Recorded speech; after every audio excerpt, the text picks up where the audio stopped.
अस्सलामुअलैकुम। कैसे सब लोग? सब ठीक हैं? आज हमारा बहुत ज़बरदस्त टॉपिक है और वो हमने पढ़ना है मोल। बहुत ज़बरदस्त टॉपिक है। चलें, हमने पढ़ना है मोल। अब ये मोल क्या है बच्चों का?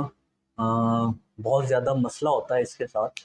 इसको समझने में बड़ा मुश्किल आती है, लेकिन इंशाल्लाह हम इसको इतने ज़बरदस्त तरीके से करेंगे कि आपको इसमें समझने में कोई भी मुश्किल सामने नहीं आए। चलें, अच्छा, मोल को समझने से पहले कुछ चीज़ें जो हैं वो हमें समझना ज़रूरी हैं। जैसे कि जब आप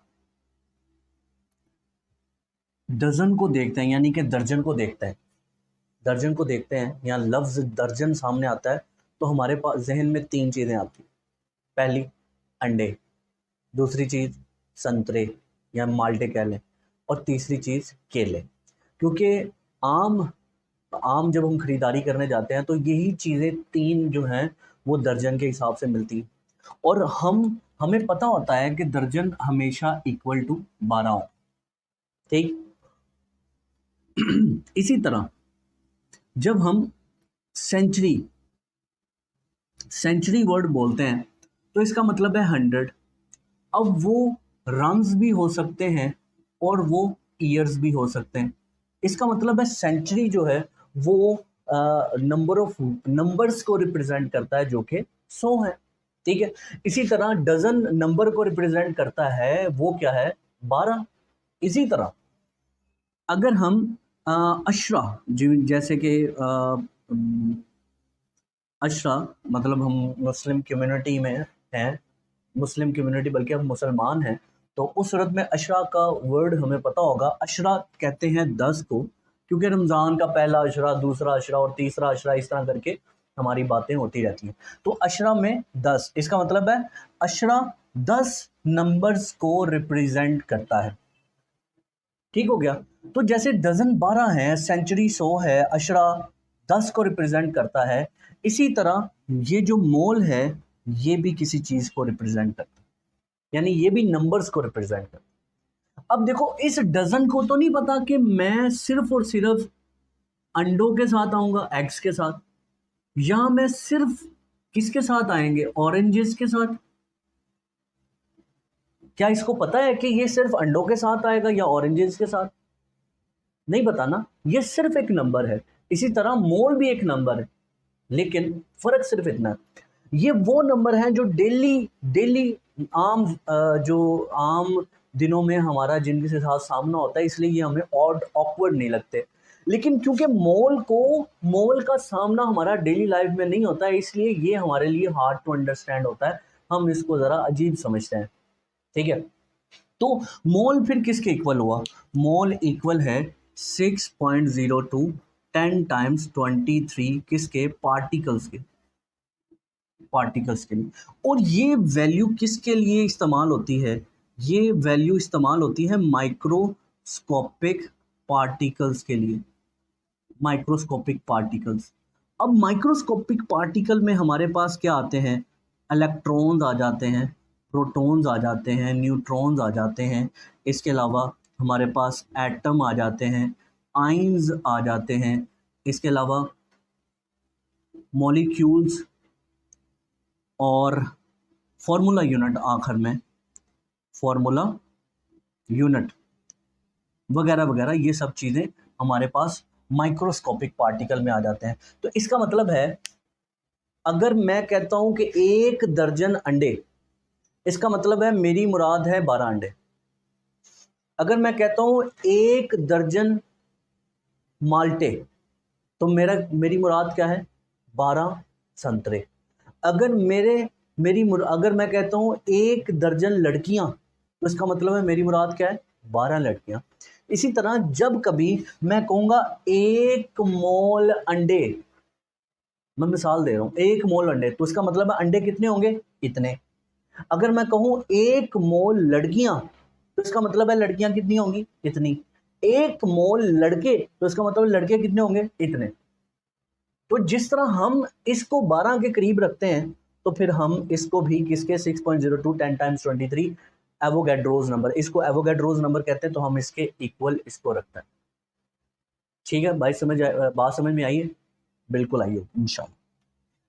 चलो, अब जब हम इनका कहते हैं नंबर पार्टिकल, पता चल गया कि कोई भी चीज़ 1 मोल है तो वो इसके इक्वल है। जैसे हम कहते हैं कि इसका एग और इनके, हमने कहा कि 1 डज़न अंडे हैं, 1 दर्जन ऑरेंजेस हैं, तो बताओ इनके नंबर ऑफ पार्टिकल सेम होंगे? तो आप कहेंगे जी बिल्कुल सेम है, 12 ही अंडे हैं और 12 ही संतरे हैं। ठीक है, तो अब मैं ये कहने जा रहा हूं, क्या इनका मैथ सेम होगा? क्या इनका मैथ सेम होगा? तो आप कहेंगे नो, इनका मैथ सेम नहीं होगा। अब ये सवाल ये पैदा होता है, ऐसा क्यों? क्योंकि अंडों का जो साइज है, जो मैथ है, वो कुछ और है, संतरों का मैथ कुछ और है। तो क्योंकि दोनों के मैसेज में फर्क है लेकिन सिर्फ नंबर ऑफ पार्टिकल बराबर। ठीक है, इसका मतलब ये हुआ कि 1 मोल हम इनमें से कुछ भी ले लें, उनके नंबर ऑफ पार्टिकल तो सेम होंगे लेकिन मैथ मुख्तलिफ होगा। हम ये फाइंड करते हैं कि उनका मैथ क्या होगा। मसलन सबसे पहले हम स्टार्ट करते हैं जी एटम्स के बारे में, एटम्स के बारे में। ठीक है, अच्छा, एटम के बारे में, जैसे कि मेरे पास है सोडियम, हम पता करने जा रहे हैं कि अगर मेरे पास 1 मोल सोडियम हो तो उसका मैस कितना होना चाहिए, ये हम पता करने जा रहे हैं। सोडियम का 23 AMU मैस है, तो अगर 23 AMU मैस है ना, तो ये किसको रिप्रेजेंट करता है? 1 एटम को रिप्रेजेंट करता है। यानी ये मैस किसका है? एक एटम का मैस है। लेकिन अगर मैं इसको लिखता हूं 23 ग्राम, तो ये किसका मैस होगा? 1 मोल ऑफ सोडियम एटम। मैंने क्या किया यहां पर मैंने AMU एटॉमिक मैस यूनिट को कन्वर्ट कर दिया ग्राम के अंदर, एटॉमिक मैस यूनिट को ग्राम में कन्वर्ट कर दिया। समझ आई बात? तो जो 1 AMU है वो मैंने आपको सेकंड लेक्चर में एविडेंस ऑफ एटम में बताया था। 1 AMU 1.667, इस तरह करके 627 है, 62 मल्टीप्लाई बाय 10 टाइम्स -27 किलोग्राम के इक्वल, -27 किलोग्राम के इक्वल, माइनस में 27, यानी ये 1 ग्राम से बहुत छोटा है। इसको समझने के लिए हम क्या समझते हैं कि सपोज आपके पास 1 ग्राम, अब 1 ग्राम और 1 किलोग्राम में कितना को फर्क होगा? तो हमें ये समझ आता है कि 1 किलोग्राम और 1 ग्राम, लेकिन अब ऐसा करें कि 1 ग्राम और 10,000 किलोग्राम में कितना फर्क होगा? आप कहेंगे ज्यादा है। 1 ग्राम और 1 लाख किलोग्राम में कितना फर्क हुआ? ये तो बहुत ज्यादा है। 1 ग्राम 1 करोड़ किलोग्राम के दरमियान कितना फर्क होगा? और इसी तरह 1 ग्राम और 1 खरब किलोग्राम के दरमियान कितना फर्क होगा? जितना ये फर्क है ना, जितना ये फर्क है 1 ग्राम का 1 अरब किलोग्राम के दरमियान, तो समझ लें इसमें इससे ज्यादा फर्क। देखें, हम एक पॉइंट क्रिएट आसानी से कर पा रहे हैं ना कि 1 ग्राम और 1 अरब किलोग्राम के दरमियान जो फर्क है उससे कई गुना ज्यादा फर्क ये AMU और ग्राम के दरमियान। बात समझ में आई? तो इससे पता क्या चला कि ये मैथ बहुत छोटा है और ये मैथ इसके लिहाज से बहुत बड़ा है। ठीक है, तो मैथ क्योंकि बहुत बड़ा है इसलिए हमने 23 जो है वो 1 एटम को रिप्रेजेंट करेगा और 23 ग्राम 1 मोल ऑफ सोडियम एटम को, 1 मोल सोडियम एटम को। और हमने बताया है कि 1 मोल सोडियम एटम में कितने पार्टिकल होते हैं ये। चलो इसको हम अभी साइड पे रखते हैं, अभी हम सिर्फ मैथ्स के बारे में डिस्कशन करते हैं। अच्छा जी, अगर मेरे पास 1 मोल, बल्कि मेरे पास, अब मैं मैग्नीशियम की एग्जांपल लेता हूं, तो मैग्नीशियम है, मैग्नीशियम का मैस कितना होता है? वो है 24 AMU। अब 24 AMU किसको रिप्रेजेंट करेगा? सिंगल एटम को रिप्रेजेंट करेगा। ठीक, लेकिन अगर मैं इसको 24 ग्राम कर देता हूं तो ये क्या होगा? 1 मोल ऑफ सोडियम एटम्स को रिप्रेजेंट करे, 1 मोल ऑफ सोडियम। ठीक है, अच्छा, इसको एक और चीज हम कह सकते हैं, वो क्या है? Gram atom. इसको ग्राम एटम भी कहते हैं, मतलब ग्राम एटम मतलब mole of atom. Gram atom का मतलब है मोल ऑफ एटम। ग्राम मतलब ये जो टर्म है ये बुक में ये भी इस्तेमाल की गई। अच्छा, अब आते हैं मॉलिक्यूल की तरफ। मॉलिक्यूल्स, अगर मेरे पास वाटर हो, पानी, तो पानी का मास कितना होता है? हाइड्रोजन का 2.016 होता है, हम 2 लिख रहे हैं, प्लस इसके अंदर 16, तो ये टोटल होता है 18 AMU। तो 18 AMU किसको रिप्रेजेंट करेगा? 18 AMU करेगा single atom, single molecule, single molecule of water. पानी का एक सिंगल मॉलिक्यूल, एक मॉलिक्यूल को रिप्रेजेंट कर रहा है। लेकिन अगर मैं इसको लिखता हूं 18 ग्राम, तो ये क्या करेगा? ये होगा 1 मोल ऑफ H2O मॉलिक्यूल्स। क्यों भाई, बात समझ में आ रही है? पता चल रहा है? चलें आगे चलते हैं। हम मॉलिक्यूल की एक और एग्जांपल ले लेते हैं, कार्बन डाइऑक्साइड की। कार्बन का जो है 12, ऑक्सीजन का कितना है 32, तो टोटल हुआ 44 AMU। अब ये 44 AMU क्या है? अच्छा, ये क्या है? ये है मॉलिक्यूलर मास। मॉलिक्यूलर मास यानी मॉलिक्यूल का मास ना, मॉलिक्यूलर मास। इसी तरह ये 23 था एटॉमिक मास। एटॉमिक मास मैं लिख देता हूं, एटॉमिक मास। ठीक हो गया। तो ये 44 AMU, तो 44 AMU किसको रिप्रेजेंट कर रहा है भाई? सिंगल मॉलिक्यूल को रिप्रेजेंट कर रहा है, सिंगल मॉलिक्यूल। और अगर मैं इसको 44 ग्राम करता हूं तो भाई ये क्या होगा?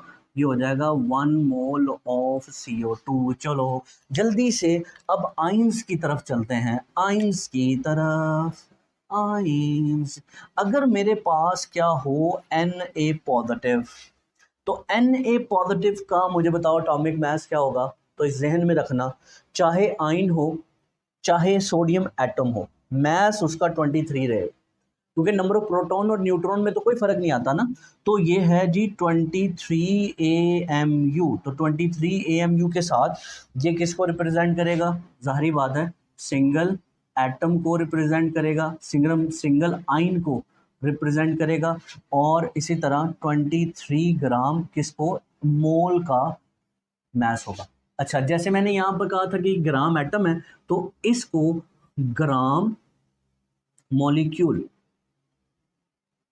भी कहते हैं, इसका नाम ग्राम मॉलिक्यूल है।